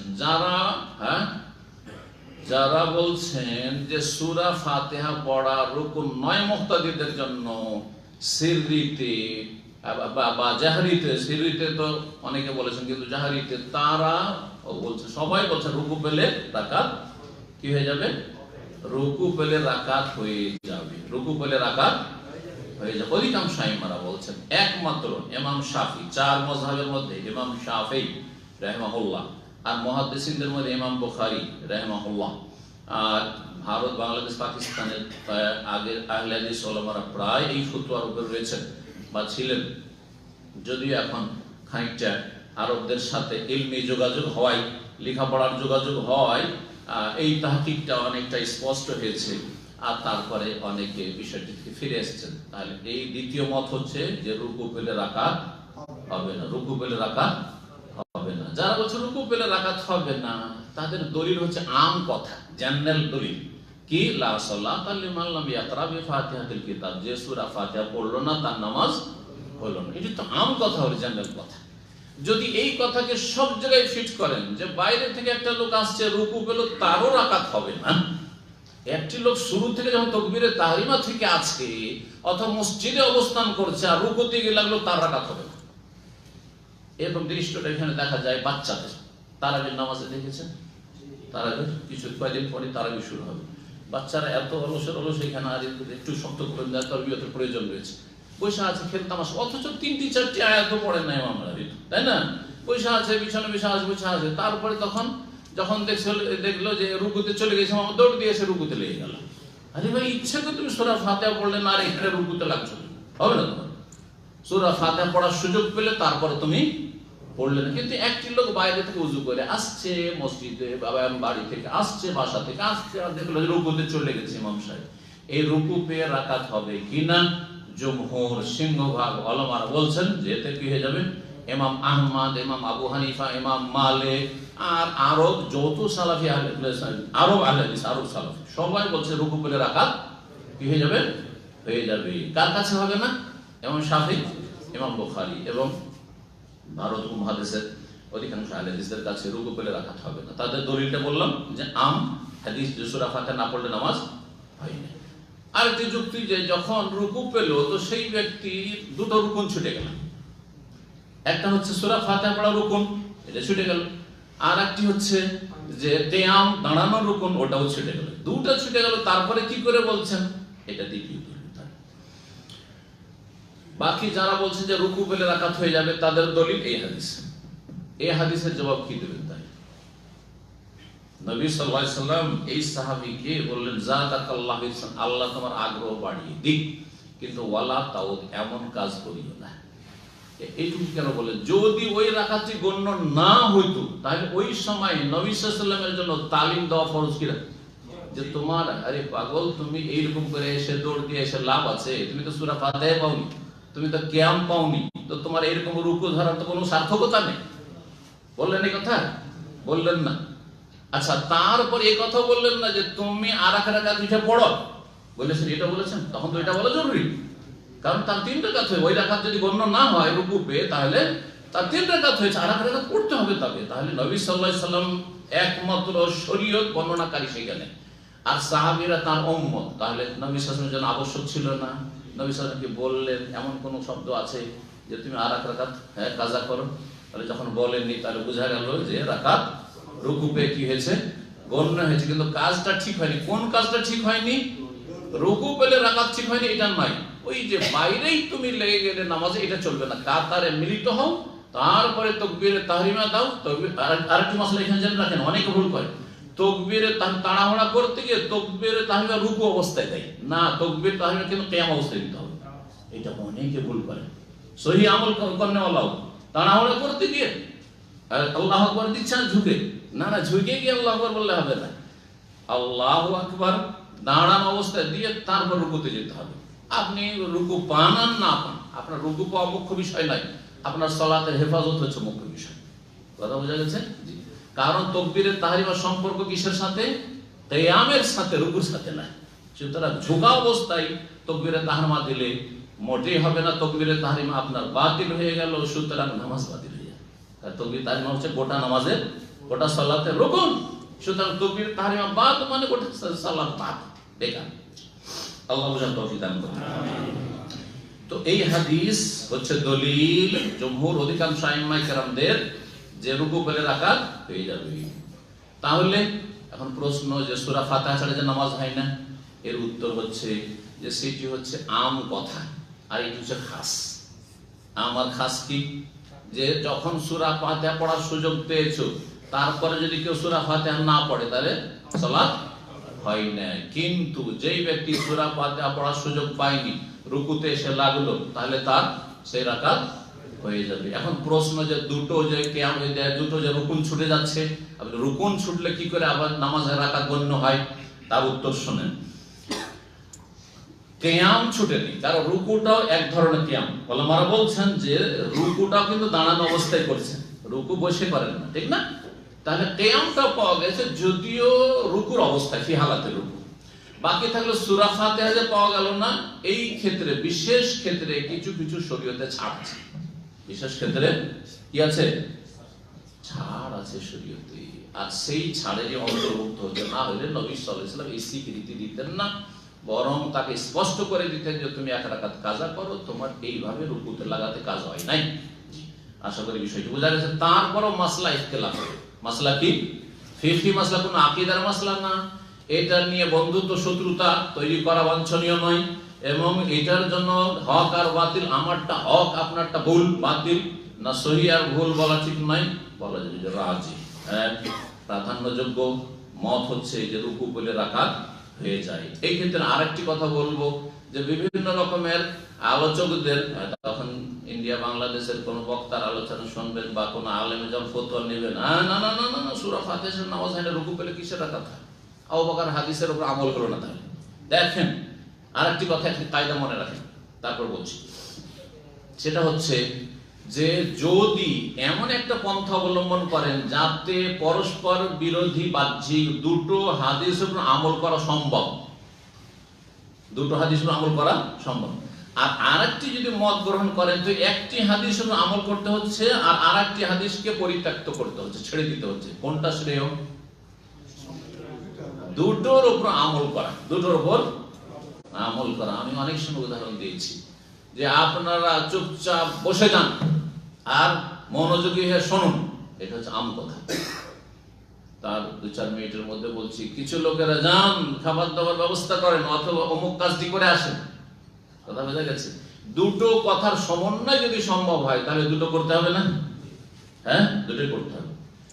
তো যখন রুকু পেলে রাকাত হয় বিশেষ ক্ষেত্রে, আর সাধারণ অবস্থায় সূরা ফাতিহা না পড়লে সালাত হয় না। ইমাম হোক, একাকী হোক অথবা মুক্তাদি হোক, যেমন গত সপ্তাহে বিস্তারিত আলোচনা সূরা ফাতিহা সম্পর্কে বা তার আগে করেছি। কি বলছিলাম যে এই বিষয়টি ফিকহি মাসলা, এই বিষয়ে যেন হক বাতিলের মাপকাঠি না বানিয়ে নি, বরং বলবেন যে এটি হচ্ছে প্রাধান্যযোগ্য। তারপরে যে কথা, এই কথা বলার পরে বলছিলাম যে অনেকে বলেন যে উনিও তো কোরআন হাদিসেরই কথা বলেন, সহি আকীদা আহলে হাদিস সালেম সালাফি আলেম, উনিও তো সালেফ, কার ফতোয়া নেব? কার ফতোয়া নেব? এই ক্ষেত্রে উত্তর হচ্ছে যেটাতে আপনার মনের শান্তি হয়। রুকু পেয়ে রাকাত আমার হয়ে গেল, মনে যদি আপনার প্রশান্তি লাভ হয় আমার রাকাত হয়ে গেছে নিশ্চিত, তাহলে আপনি সেটা গণ্য করেন। কিন্তু আপনার মনে যদি খুঁতখুঁতি লাগাই থাকে যে কি জানি কি যে হইলো, রুকু পেলাম, সূরা ফাতিহা পেলাম না, রাকাত হবে কি হবে না, তাহলে আপনি গণ্য করিয়েন না, আপনি গণ্য করিয়েন না। কথা বোঝা গেছে? এই হচ্ছে শেষ সমাধান। আল্লাহ বুঝার তৌফিক দান করুন। 115 নম্বর অধ্যায় বাবু ইতমামি তাকবীরে ফির রুকু। এই অধ্যায় হচ্ছে রুকুতে তাকবীর পূর্ণরূপে পাঠ করা। রুকুতে যাবেন তখন পূর্ণ তাকবীর পাঠ করা, মানে আল্লাহু আকবার বলা। এটি হচ্ছে এই অধ্যায়ের অর্থ। আর কেউ কেউ এর অর্থ করেছেন যে তাকবীর যে দেবেন রুকুতে যাওয়ার, আল্লাহু আকবার বলে রুকুতে যেতে হবে। আল্লাহু আকবার তাকবীর দিয়ে কিসে যেতে হবে? রুকুতে। তো ইতমামুত তাকবীর, তাকবীরটা পূর্ণ করা ফির রুকু, মানে রুকুতে যাওয়া অবস্থায়, অর্থাৎ আল্লাহু আকবার, রুকুতে যাচ্ছেন আর ঝুঁকছেন রুকুতে, রুকুতে পৌঁছলেন আর আপনার তাকবীর বলা শেষ হলো। এটাও কেউ কেউ ব্যাখ্যা করেছেন, কিন্তু যেটি এখানে প্রসিদ্ধ অর্থ সেটা হচ্ছে যে রুকুতে যাওয়ার ক্ষেত্রে তাকবীর দিয়ে যেতে হবে। রুকুতে ওঠার সময়, রুকুতে ওঠার সময় কেউ যদি তাকবীর দেয়, সহি না ভুল? কি করতে হবে? আল্লাহু আকবার, তাই না? জি। কিন্তু রুকুতে যাওয়ার সময় কি করতে হবে? তাকবীর দিতে হবে, আল্লাহু আকবার বলতে হবে। এই অধ্যায় কেন কায়েম করেন ইমাম বুখারী রাহিমাহুল্লাহ, সে রহস্য শুনুন। উল্লেখ করেছেন কিছু ভাষ্যকারগণ যে উমাইয়ার শাসন আমলে, উমাইয়াদের শাসন আমল হচ্ছে মুআবিয়া রাদিয়াল্লাহু তাআলা থেকে 40 হিজরি থেকে শুরু করে 132 হিজরি পর্যন্ত। এই সময়গুলোতে উমাইয়ার কিছু শাসকরা কিছু তাকবীর মাইনাস করে দিয়েছিল, কমিয়ে দিয়েছিল। তার মধ্যে এটা ছিল যে রুকুতে যাওয়ার সময় তাকবীর লাগবে, রুকুতে যাওয়ার সময় তাকবীর লাগবে না। কোন কোন শাসকরা এরকম করেছিল বা শাসকদের প্রতিনিধি গভর্নর এরকম করেছিল। তার খণ্ডনে যে উমাইয়াদের এই আমলটা ভুল আমল, বরং প্রত্যেক নড়াচড়ার সময় তাকবীর রয়েছে। অন্য হাদিস রয়েছে কানা রাসূলুল্লাহ ইউকাব্বিরু ফি কুল্লি খাফদিন ওয়া রাফি, নবী সাল্লাল্লাহু আলাইহি ওয়াসাল্লাম উঠলেও তাকবীর আর নামলেও তাকবীর। নড়াচড়ার সময় কি তাকবীর রয়েছে। অধিকাংশ ক্ষেত্রে একমাত্র রুকু থেকে ওঠার সময় সামি আল্লাহ, বাকি অধিকার তারপরে সালাম ফেরার সময় আসসালামু আলাইকুম, বাকি সবগুলি নড়াচড়ায় উঠা বসায় কি রয়েছে? তাকবীর রয়েছে। কালাহ ইবনে আব্বাস, আব্দুল্লাহ ইবনে আব্বাস রাদিয়াল্লাহু তাআলা আনহু বর্ণনা করেছেন নবী সাল্লাল্লাহু আলাইহি ওয়াসাল্লাম থেকে মর্মে অফি মালিক বিন হুয়াইরিস, আর এই মর্মে মালিক বিন হুয়াইরিস থেকে যে হাদিস রয়েছে যে মালিক বিন হুয়াইরিস বেশ কিছু যুবকরা এসেছিলেন আর 20 দিন ছিলেন নবী সাল্লাল্লাহু আলাইহি ওয়াসাল্লামের কাছে। ওই হাদিসের আগে মনে আছে, আর তাতে তারা শিখে গেলেন, তাদেরকে যে সালাত শিখেছেন তাতে তাকবীর রয়েছে। রুকুতে যাওয়ার সময় কি রয়েছে? তাকবীর রয়েছে। এই সিজদায় যাওয়ার সময় তাকবীর রয়েছে। 784 নম্বর হাদিস, হাদিস বর্ণনা করেছেন ইমরান বিন হোসেন রাদিয়াল্লাহু তাআলা আনহু, তিনি বলেছেন সাল্লামা আলী বিল বাসরা, তিনি আলী রাদিয়াল্লাহু তাআলা আনহুর সাথে বাসরা শহরে সালাত আদায় করলেন। বাসরা কোথায়? ইরাক। ফাকাল বলেন, তারপরে বলেন যাক্কারনা হাযার রাজুল সালাতান কুননা নুসাল্লিহা মা রাসূলিল্লাহ সাল্লাল্লাহু আলাইহি ওয়াসাল্লাম, এই ব্যক্তি আমাদেরকে স্মরণ করিয়ে দিলেন এমন সালাত, এমন নামাজ যা আমরা আদায় করতাম রাসূলুল্লাহ সাল্লাল্লাহু আলাইহি ওয়াসাল্লামের সাথে, অর্থাৎ সুন্নতি সালাত, নবী সাল্লাল্লাহু আলাইহি ওয়াসাল্লামের সালাত, হুবহু সালাত যেন স্মরণ করে গেলেন কে? আলী রাদিয়াল্লাহু তাআলা আনহু। তাহলে তিনি যে এলাকা থেকে এসেছেন সেই এলাকায় একটু কি হয়েছে? রদ বদল হয়ে গেছিল, সালাতে ধীর স্থিরতা অথবা বিভিন্ন জিনিসে ঘাটতি হয়ে গেছিল, সুন্নতের খেলাফ বেশ কিছু কাজ হইতো, সেই জন্য তিনি কথা বললেন যে আলী রাদিয়াল্লাহু তাআলা আনহু ওই যে নবী সাল্লাল্লাহু আলাইহি ওয়াসাল্লাম আমলে ইমরান বিন হোসেন সাহাবী যেই নামাজ পড়েছে সেই নামাজ আবার স্মরণ করিয়ে দিলেন। তারপরে বলছেন, উল্লেখ করে যে আন্নাহু কানা ইউকাব্বির, নবী সাল্লাল্লাহু আলাইহি ওয়াসাল্লাম তাকবীর বলতেন কুল্লামা রাফা, যখন উঠতেন, ওয়া কুল্লামা ওয়াদার, যখন নামতেন। যখন উপরের দিকে যাচ্ছেন অথবা নিচের দিকে যাচ্ছেন কি করতেন? নড়াচড়ার সময় তাকবীর বলতেন, যেমনটা বললাম একমাত্র শুধু রুকু থেকে ওঠার সময়। 785 নম্বর হাদিস, হাদিস বর্ণনা করেছেন আবু হুরায়রা রাদিয়াল্লাহু তাআলা আনহু বলেছেন আন্নাহু কানা ইউসাল্লি বাইহিম, আবু হুরায়রা লোকজনকে নিয়ে ইমামতি করতেন, সালাত আদায় করতেন। ফায়ুকাব্বিরু কুল্লামা খাফাযা ওয়া রাফা, তাকবীর পাঠ করতেন যখন ঝুঁকতেন, যখন উঠতেন। এটা কে করতেন? আবু হুরায়রা। ফাইজান সারাফার, তারপরে যখন ফিরতেন, কালা, তখন বলতেন ইন্নী লা আশবাহুকুম সালাতান বিরাসূলিল্লাহ সাল্লাল্লাহু আলাইহি ওয়াসাল্লাম, আমার এই সালাত নবী সাল্লাল্লাহু আলাইহি ওয়াসাল্লামের সালাতের সবচেয়ে বেশি সাদৃশ্যপূর্ণ। আমি যে সালাত আদায় করলাম সেটি হচ্ছে নবী সাল্লাল্লাহু আলাইহি ওয়াসাল্লামের সালাতের সবচেয়ে বেশি সাদৃশ্যপূর্ণ, মানে তার মতো করে আমি তোমাদের ইমামতি করার চেষ্টা করছি, সালাত আদায়ের চেষ্টা করছি। 116 নম্বর অধ্যায়, বাবু ইতমামিত তাকবীর ফি সুজুদ, সিজদায় যাওয়ার সময় তাকবীর পূর্ণ করতে হবে, তাকবীর দিতে হবে। এই সময়টাও উমাইয়ার কিছু শাসকরা তাকবীর মাইনাস করে দিয়েছিল, সেই জন্য তার খণ্ডনে এই অধ্যায় কায়েম করা হয়েছে। আর কেউ কেউ বলেছেন যে সিজদা যখন যাচ্ছেন তাকবীরটা পাঠ করতে করতে সিজদা পর্যন্ত পৌঁছলেন আর তাকবীর শেষ হল, সেটাও ঠিক আছে আপন জায়গায়। 786 নম্বর হাদিস, হাদিসের বর্ণনাকারী মুতাররিদ বিন আব্দুল্লাহ তা বলেছেন কালা সাল্লাতু খালফা আলী ইবনে আবি তালিব, আমি আলী রাদিয়াল্লাহু তাআলা আনহু, আবু তালেবের ছেলে আলী রাদিয়াল্লাহু তাআলা আনহু জামাই, তার পিছনে সালাত আদায় করলাম। আমি ছিলাম, ইমরান বিন হোসেন আর সাহাবী ইমরান বিন হুসাইন ছিলেন। ফাকান ইযা সাজাদা, যখন সিজদায় যেতেন, কাব্বারা, তাকবীর বলতেন। ওয়া ইযা রাফা, যখন সিজদাতে মাথা উঠাতেন, রাফা রাসা, মাথা উঠাতেন, কাব্বারা, তাকবীর বলতেন। ওয়া ইযা নাহাদা মিনার রাকাতাইন, দুই রাকাত থেকে যখন উঠতেন তাশাহুদ পড়ে, কাব্বারা, তখনও তাকবীর বলতেন, আল্লাহু আকবার। ফালাম্মা কাযা সালাত, যখন সালাত সম্পূর্ণ করলেন, আখাযা বিয়াদি ইমরান বিন হোসেন, আমার হাতটা ইমরান বিন হোসেন ধরলেন আর বললেন তাযাক্কারনি হাযা, এই ব্যক্তি অর্থাৎ আলী রাদিয়াল্লাহু আনহু আমাকে স্মরণ করিয়ে দিল সালাত মুহাম্মাদিন সাল্লাল্লাহু আলাইহি ওয়াসাল্লাম, মুহাম্মদ সাল্লাল্লাহু আলাইহি ওয়াসাল্লামের সালাত, ওই যে নবীর পিছনে সালাত আদায় করেছি মসজিদে নববীতে, ওই সালাত স্মরণ করিয়ে দিলেন। কিন্তু আমি অন্য জায়গায় হয়তো সামনে ছিলেন, সেখানে যাদের পিছনে নামাজ পড়েছি সব গভর্নর শাসকরা, তারা সুন্নতের খেলাফ অনেক নামাজ পড়ায়। আমাদেরকে যে নামাজ পড়ালেন, সালাত আদায় করালেন আলী রাদিয়াল্লাহু তাআলা, এটি ছিল মুহাম্মদ সাল্লাল্লাহু আলাইহি ওয়াসাল্লামের সালাত।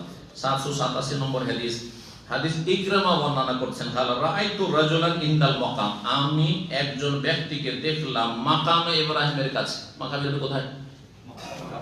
মক্কায়, কাবার সামনে যে মাকাম ইব্রাহিম, চেনেন তো? জি, গ্লাসে যে গোল করে ঘেরা আছে, মাকাম ইব্রাহিমের কাছে সালাত আদায় করলেন। দেখলাম একজন মানুষকে ইউকাব্বিরু ফি কুল্লি খাফদিন ওয়া রাফিন, প্রত্যেক নড়াচড়ায়, ওঠা বসায় কি করছে সালাতের ভিতরে? তাকবীর বলছেন, ওয়াইদা কামা ওয়াইদা ওয়াদা, যখন দাঁড়াইছেন আর যখন ঝুঁকছেন। ফাখবারাত ইবনে আব্বাস রাদিয়াল্লাহু আনহুমা, আব্দুল্লাহ বিন আব্বাস রাদিয়াল্লাহু তাআলা আনহুমাকে আমি বললাম। তার মানে ইকরামা যেখানে ছিলেন সেখানে কিন্তু ওই যে বনু উমাইয়ার কিছু শাসকরা কিছু তাকবীরকে কি করে দিয়েছিল, কমিয়ে দিয়েছিল। সেজন্য তাকে আজব মনে হলো, এটা দেখি আজব মনে হলো। তিনি কে ছিলেন পরের হাদিসে আসছে, তখন বলছি যে এই লোকের তিনি সালাত দেখেছিলেন আর প্রত্যেক নড়াচড়াতে কি করছেন, তাকবীর পাঠ করছেন। তো বলছেন আবু হুরায়রা রাদিয়াল্লাহু ইবনে আব্বাস রাদিয়াল্লাহু তাআলা আনহুকে যখন বললাম, তখন বললেন আওয়ালাইসা তিলকা সালাতান নবী সাল্লাল্লাহু আলাইহি সাল্লাম লা উম্মা লাকা, এটি কি নবী সাল্লাল্লাহু আলাইহি সাল্লাম সালাত নয়? আরে ঠিকই তো পড়েছে, যেটা দেখেছো এটাই তো ঠিক। তুমি তাহলে যাদের পিছনে এতদিন সালাত আদায় করেছো সেটাই ভুল। হ্যাঁ, যেটা দেখলে এখন এটাই ঠিক। লা উম্মা লাকা, তুমি যেন মাতৃহীন হয়ে যাও। লা উম্মা লাকা মানে তোমার মা যেন না থাকে, সহজ ভাষায় তোমার মা যেন না থাকে। এই যদি এই কথা আজকাল বলা হয় তো মারামারি মানে ফাটাফাটি হয়ে যেত, তাই না? কিন্তু সেই যুগে আরবদের মধ্যে এটা ছিল, প্রচলন ছিল। কার উপরে কাউকে একটু তিরস্কার করা যায়, লা উম্মা লাকা সাকিলাতকা উম্মা, কখনো বলছে তুমি মাতৃহীন হয়ে যাও, আর কখনো বলতো সাকিলাতকা উম্মুক, তোমার মা যেন তোমাকে হারিয়ে ফেলে, মানে তোমার মা যেন নিঃসন্তান হয়ে যায়। এত বড় গাল কেউ দেয় তো আমাকে তো ধ্বংসে তো জ্ঞান দিল, তাই না? না না, তো এগুলো চলতো সেই যুগে, এগুলোকে বলা হয় সেই যুগের চলতো, সমাজে চলতো। সুতরাং সেগুলি আপত্তিকর ছিল না। উদাহরণ না দিলে বুঝবেন না। যেমন বাংলাদেশে বেটা বলা, ধর বেটা, এটা গাল, গাল আপনাদের ভাষায়, কিন্তু উত্তরবঙ্গে গাল। রাজশাহী চাপায় এসে বেটা বলি মার খেয়ে বড় লোক হয়ে যাবে, আছে না? এই যে যেটা আছে দিনাজপুরে আছে, বুঝতে পারছেন না? মার খেয়ে, আমাদের মালদা তো মার খেয়ে বড় লোক হয়ে যাবে। জি, মালদা এদের ভিতরে যদি গাল দেন, দূর বেটা, খবরদার, যে এলাকা যাবেন ওখানকার ভাষা শিখে যাবে। আচ্ছা, কিন্তু রাজশাহী মালদাতে আবার যদি শালা বলেন কোন ব্যাপার না, আর ঢাকা থেকে শালা বললে মার খেয়ে বড় লোক হয়ে যাবে। হ্যাঁ, এই জন্য এক বক্তা তো শুনেছেন অনেকে, শালা কি বলছে, শালা, কারণ ওই অঞ্চলের ও বলে অভ্যাসে আছে। শালাটা গাল আপনাদের এলাকায় কোনো ব্যাপার না, আরে শালা চল। যদি এই ভাষাটা আমাকে বলতে একটু লাগছে, কিন্তু বোঝানোর জন্য বলছি, বোঝানোর জন্য। আপত্তিকর ভাষা বলা যায়, এটি আপত্তিকর তাদের কাছে না, কিন্তু আপনাদের কাছে। এইখানে যদি আপনাদের কেউ শালা বলে আমাকে গাল দিল কেন, জি, কি একটা গাল নিয়ে একেবারে শালা ভগ্নিপতিতে এইখানে এমন দ্বন্দ্ব করেছে তারা, ফাটাফাটি দুইজনের আমাকে বিচার করে মিটিয়ে দিতে হয়েছে। কি সেটা? ফকিন্নির পোলা, কি বলেছিল? ফকিন্নির পোলা। এটা যদি আমাদের অঞ্চলে বলে এমন করে ফকিন্নি, না না ফকিন্নি বলেছে, ফকিন্নির পোলাও বলেনি। ফকিন্নি কোথাকার? এই ফকিন্নি কেন বললো? ওর ছোট শালাতে বড় ভগ্নিপতিকে বন জামাইকে বলেছে, আর কি ওকে মারবে। হ্যাঁ, আমার কাছে না আসলে বিচার না আসলে মারামারি ফাটাফাটি হয়ে যায়। তো যাই হোক, তাদেরকে মিটিয়ে দিলাম, এমন কোনো ব্যাপার না। কিন্তু দেখেন কত মাইন্ড করে আপনাদের বেশ কিছু অঞ্চলে। হ্যাঁ, আমাকে ফকিন্নি বলে দিলেন, হয় এমন কি হলো? আমরা তো সবাই ফকির, আল্লাহর কাছে সবাই ফকির। আল্লাহ কোরআন বলছেন তোমার ফোকারা হইল আল্লাহ, আপনার কাছে ফকির না, আল্লাহর কাছে ফকির। কথা বুঝা গেছে? তো এক দেশের গালি আরেক দেশের বলি। তো আরব দেশে 1400 বছর আগে লা উম্মা লাকা কোনো গালি ছিল না, সাকিলাতকা উম্মুকা গালি ছিল না। কথা বুঝা গেছে? কিন্তু এখন অনেক সময় গালি হইতে পারে। আল্লাহ ইয়াহদি, সুন্দর দোয়া, কিন্তু আজকাল আরবদের বললে এটাকে গালি, মারামারি করবে। খবরদার, আল্লাহ ইয়াহদি, আরে সূরা ফাতিহাতে তো ওই দোয়াই করছি, ইহদিনাস সিরাতাল মুস্তাকিম। আর যদি আপনাকে কেউ বলে আল্লাহ ইয়াহদি হাদাকাল্লাহ, আল্লাহ হিদায়াত করুক, এটা কোন মন্দ কথা হলো? আর তো ভালো দোয়া দিল, তাই না? কিন্তু কোন আরবি যদি আল্লাহ ইয়াহদি বলেন, মায়ের খেয়ে বড় খেয়ে সাবধান। সুতরাং যে যেখানে বাস করবেন সেখানকার ভাষা বুঝে কথা বলবেন। এই কিন্তু আমি আলেম মানুষ, আমাকে যদি বলে আল্লাহ ইয়াহদি, কোন ব্যাপার না, আমিন বলবো। আমরা বলি আমাদের সাথী বন্ধু যারা কলিগ আছেন, দায়ীরা আছেন, কোন সময় হাদাকাল্লাহ আমিন, তাহলে হেদায়েতের মহতাজ। আমি সবসময় দোয়া করছি আল্লাহর কাছে হেদায়েত, আমি দোয়া করব। কোনো যদি আরবিও বলে আমাকে, তো আমি তো রাগ করবো না, ও জাহেল রাগ করবে, কারণ ওর মাতৃভাষা ওটা গাল। কিন্তু আমার ভাষাতে, আমার কোরআন হাদিসের ভাষাতে এটা আমার জন্য দোয়া, আল্লাহ ইয়াহদি আমি আরো কথা। জি, কথা বোঝা গেছে? জি হ্যাঁ। তো 117 নম্বর অধ্যায় এটা দিয়ে শেষ করি। বাবু তাকবীর ইযা কামা মিনাস সুজুদ, সিজদা থেকে যখন দাঁড়াবেন তখনও তাকবীর পাঠ করতে হবে।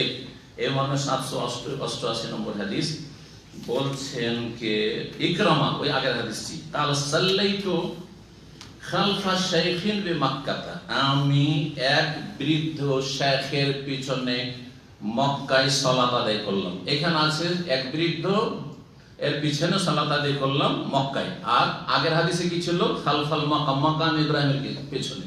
তাহলে দুটোর সমন্বয় করলে ফায়দা কি হইল? যে মক্কায় কোন জায়গায় সালাত আদায় করেছে ইকরামা? ওই হারামের আল্লাহর ঘর কাবার সামনে মাকাম ইব্রাহিমের কাছে। ফাকাব্বারা সিনতাইনি ওয়া আশরিনা তাকবীরা, তাকবীর তিনি পাঠ করলেন 4 রাকাত সালাতে। সালাতটি ছিল যোহরের, অন্য হাদিসে রয়েছে, এখানে নেই। এই সিনতাইনি ওয়া আশরিনা তাকবীরা 22 তাকবীর দিয়ে, 22 তাকবীরে। এখন পর্যন্ত মনে হয় কেউ হিসাব করেননি যে 4 রাকাতে কতটি তাকবীর দিতে হয়। আজকে হিসাবটা শুনে বুখারীর হাদিস আছে, কথা বোঝা গেছে? তো 22 তাকবীরে সালাত আদায় করলাম। ফাকুলতু লিবনে আব্বাস, তখন আব্দুল্লাহ বিন আব্বাসকে বললাম, কারণ ইকরামা জানে না যে 22 তাকবীর, কারণ কয়েকটা তাকবীর ওই বানু উমাইয়ার শাসকরা কমিয়ে দিয়েছে, 22 তাকবীর হয় না। আর 22 তাকবীর শোনার পরে অবাক হয়েছেন তিনি, ইকরামা তাবি। তিনি বলছেন, ইবনে আব্বাসকে বললাম যে ইন্নাহু আহমাক। আহমক বুঝেন? এটা একটা গাল, কিন্তু আহমক মানে কি? আরবি শব্দ একদম দেখেন বুখারীর হাদিস, ইন্নাহু আহমাক, এ হচ্ছে আহমক। আহমক মানে হচ্ছে নির্বোধ। হ্যাঁ, নির্বোধ মানে তো বোকা। নির্বোধটা ভদ্র ভাষা হইল, আর বোকাটা গাইল হয়ে গেল। আপনি কি কিছু বুঝেন না? নির্বোধ আর বোকা, বোকা বললে মারামারি হবে, কিন্তু নির্বোধ বললে অতটা হবে না, একটু হয়তো পারবে, তাই না? ভাষাতে অনেক কিছু আছে। আমার শ্বশুর সাহেব রাহিমাহুল্লাহ তাআলা পরেশগার আলেম ছিলেন, তো তিনি বলতেন যে বাবা, ভাষাতে সবকিছু আছে। তো আমার খুব ভালোবাসতেন, সমস্ত এর মধ্যে খুব সম্মান করতেন, এক ছেড়ে খাবেন। তো বলতেন যে দেখো, বাপের স্ত্রীকে যদি বলা হয়, এমনকি সৎ মাকেও যদি বলা হয় অমুক হচ্ছে আমার বাপের স্ত্রী, তাহলে হ্যাঁ, ওই সৎ মা তো রাগ করে করে বাপও অসন্তুষ্ট হয়ে যাবে। আমার বাবার স্ত্রী নয় সৎ মাটা, নিজের মাটাও বাপের স্ত্রী, তাই না? কিন্তু আমার বাবার স্ত্রী যদি বলে, তো মাও জুতা মারবে, আর সৎ মা তো আরো শত্রুতা বেড়ে যাবে, তাই না? হ্যাঁ, কিন্তু যদি বলেন যে আমার সৎ মা অথবা আমার নিজের মা, মায়ের মতো প্রিয় শব্দ আর পৃথিবী দিয়েছেন। কিন্তু ওই মাটাকে যদি বলেন বাপের স্ত্রী, তাহলে মায়ের খাওয়া কাজ করলেন আপনি, নাফরমান হয়ে গেলেন আপনি। কথা ঠিক কিনা? ভাষাতে সবকিছু রয়েছে। আল্লাহ আমাদের ভাষা ভালো করার তৌফিক দান। ইন্নাহু আহমাক, সেই যুগে আহমক চলতো, কিন্তু এখন চলবে আহমক গাল দেওয়া। আহমক বলে মারামারি হয়ে যাবে। তো তিনি তার সামনে বলেননি, কিন্তু বলছেন আহমক জানেন না নাকি নামাজ পড়াইতে? তার মানে দেখেন, এত বড় ব্যক্তি, এই যে শেখ যাকে বলা হয়েছে তার নাম বলছে, তখন বুঝতে পারে যে কত বড় ব্যক্তিত্ব তিনি ছিলেন। আর 22 তাকবীরে যখন নামাজ পড়াইলেন, আর ইকরামা যেহেতু জানছিল না, না জানলে আলেমের কে কদর করে, কিন্তু আলেমকে আলেম জানলে না কদর করবে এলেমের, কথা বুঝতে পারছেন? তো বলছি তো আহমক মনে হচ্ছে, কারণ এই তো তাকবীর বাড়িয়ে দিল, 22 তাকবীর করে দিল। হ্যাঁ, ভুলটা সে জানে। এই জন্য আমাদের বেদাতি সমাজে আপনি সহিটা বললেও আপনি পথভ্রষ্ট। হ্যাঁ, আমি তাদের কাছে ফিতনাবাজ, অথচ আমি তাদের হিতাকাঙ্ক্ষী, কথা বুঝতে পারছি? আমি তাদেরকে জান্নাতের দিকে ডাকছি, তাওহীদ সুন্নাতের দিকে ডাকছি, কিন্তু তাদের শত্রু আমি, কথা বুঝতে পারছেন? কারণ অজ্ঞতা। এই অজ্ঞতার কারণে আহমক বলে ফেললো, মন্তব্য করে, বিরূপ মন্তব্য করি। তো আহমক নির্বোধ, কিছু জানে, নামাজ পড়াইতে জানে, বুড়া। ফাকালা, তখন ইবনে আব্বাস তো জানেন ওই ব্যক্তিকে, আমার চেয়ে সিনিয়র, কম না। তো বলছেন, সাকিলাত উম্মুক, তোমার মা তোমাকে হারিয়ে ফেলুক, তোমার মা তোমাকে। এটা দেখেন আর একটা গাল, আজকালকার যুগে, কিন্তু তখন গালি ছিল না, একটা প্রবাদ ছিল, সাকিলাত উম্মুক, তোমার মা তোমাকে হারিয়ে ফেলুক। সুন্নাত আবুল কাসিম, এটি হচ্ছে আবুল কাসিম সাল্লাল্লাহু আলাইহি ওয়াসাল্লামের সুন্নাত। 22 তাকবীরে 4 রাকাত নামাজ পড়া, এটি হচ্ছে রাসূলুল্লাহ সাল্লাল্লাহু আলাইহি ওয়াসাল্লামের সুন্নাত। কেমন করে সুন্নাত? জি হ্যাঁ, হ্যাঁ, প্রত্যেক রাকাতে 5 তাকবীর আছে। তাহলে 4 5 কয়টি হয়? 20। 4 5 20 রয়েছে। আর হ্যাঁ, তাশাহুদ থেকে ওঠার আর এক তাকবীর। হ্যাঁ, আর তাকবীরে তাহরিমা, তাকবীর হাসান, মাশাআল্লাহ, তার মানে হলো তাকবীর তাহরিমা। কতটি হয়ে গেল? 22 তাকবীর হবে। 22 তাকবীর যদি কি বলে আপনার 4 রাকাত পড়েন তো 22 তাকবীর, তাহলে 3 রাকাত পড়লে কত হবে? 17। মাশাআল্লাহ, হিসাব করে দিয়েছেন। 2 রাকাত পড়লে 11। মাশাআল্লাহ, হিসাব করে রেখেছেন। জি খালাস, এই ফার্স্ট আজকে প্রাইজ দেওয়া উচিত। মাশাআল্লাহ। একটি হাদিস এই অধ্যায়ে আছে, এটা শেষ করে নি। 789 নম্বর হাদিস। হাদিস বর্ণনা করেছেন আবু হুরায়রা রাদিয়াল্লাহু তাআলা আনহু। আবু হুরায়রার কাছে শুনেছেন আবু বকর ইবনে আব্দুল হারিস, প্রখ্যাত তাবিঈ ফাকিহ, ইয়াকুলু, তিনি বলছেন, ওয়া কানা রাসূলুল্লাহ সাল্লাল্লাহু আলাইহি ওয়াসাল্লাম ইযা কামা ইলা সালাতি, রাসূলুল্লাহ সাল্লাল্লাহু আলাইহি ওয়াসাল্লাম যখন সালাতে দাঁড়াইতেন, ইউকাব্বিরু, তাকবীর বলতেন। হিনা ইয়াকুমু, যখন দাঁড়াইতেন, তাহলে দাঁড়ানো অবস্থায় তাকবীর তাহরিমা দিতেন। হিনা ইয়াকুমু সুম্মা ইউকাব্বিরু, হিনা ইয়ারকা, যখন রুকু করতেন তখন তাকবীর বলতেন। সুম্মা ইয়াকুলু, আর তারপর রুকু থেকে ওঠার সময় বলতেন সামিআল্লাহু লিমান হামিদা, প্রশংসাকারী কথা আল্লাহ শোনেন বা শুনলেন। হিনা ইয়ারফাউ সুলবা, যখন পিঠটা উঠাইতেন মিনার রুকু, রুকু থেকে, তখন সামিআল্লাহু লিমান হামিদা বলতেন। সুম্মা ইয়াকুলু, কায়েম, দাঁড়িয়ে বলতেন রব্বানা লাকাল হামদু বলতেন, রব্বানা ওয়ালাকাল হামদু বলতেন, আল্লাহুম্মা রব্বানা ওয়ালাকাল হামদু বলতেন। তারপরে আব্দুল্লাহ বিন সালেহ লাইস থেকে বর্ণনা করে বলছেন লাকাল হামদের জায়গায় ওয়ালাকাল হামদ, তাহলে ওয়াও দিয়েও রয়েছে। যখন আল্লাহুম্মা ছাড়া বলবেন তখন রব্বানা লাকাল হামদু বলতে পারেন, রব্বানা ওয়ালাকাল হামদু বলতে পারেন, কিন্তু আল্লাহুম্মা যখন বলবেন তখন আল্লাহুম্মা রব্বানা ওয়ালাকাল হামদ, আল্লাহুম্মা রব্বানা লাকাল হামদ। সুম্মা ইউকাব্বিরু হিনা ইয়াহবি, যখন সিজদায় ঝুঁকতেন তখন তাকবীর পাঠ করতেন। সুম্মা ইউকাব্বিরু হিনা ইয়ারফা রাসাহু, যখন সিজদা থেকে মাথা উঠাতেন তখন তাকবীর বলতেন। সুম্মা ইয়াফআলু যালিকা ফি সালাতি কুল্লিহা, সমস্ত সালাতে তাকবীর পাঠ করতেন এইভাবে, হাত্তা ইয়াকদিহা, সালাত সম্পূর্ণ করা পর্যন্ত। ইউকাব্বিরু হিনা ইয়াকুম মিন মিনাস সিনতাইনি বাদা জুলুস, 2 রাকাত সালাত পড়ে তাশাহুদ থেকে যখন দাঁড়াতেন তখনও তাকবীর পাঠ করতেন, এখানে আজকের আলোচনা শেষ করছি। আল্লাহ রাব্বুল আলামিনের কাছে দোয়া করি, আল্লাহ আমাদের নেক আমল কবুল করুন, ইলম আমলে দিন দুনিয়াতে বরকত দান করুন। যেসব ভাইরা কষ্ট করে আসছেন আল্লাহ তাদের উত্তম বদলা দান করুন, রুজিতে বরকত দান করুন। আল্লাহ রাব্বুল আলামিন সমস্ত রকম বালা মুসিবত থেকে, ব্যাধি থেকে, বিপদ আপদ থেকে আল্লাহ যেন হেফাজতে রাখেন। সাল্লাল্লাহু আলাইহি ওয়া সাল্লাম আলা নবিয়িনা মুহাম্মদ ওয়া আলা আলিহি ওয়া সাহবিহি আজমাইন।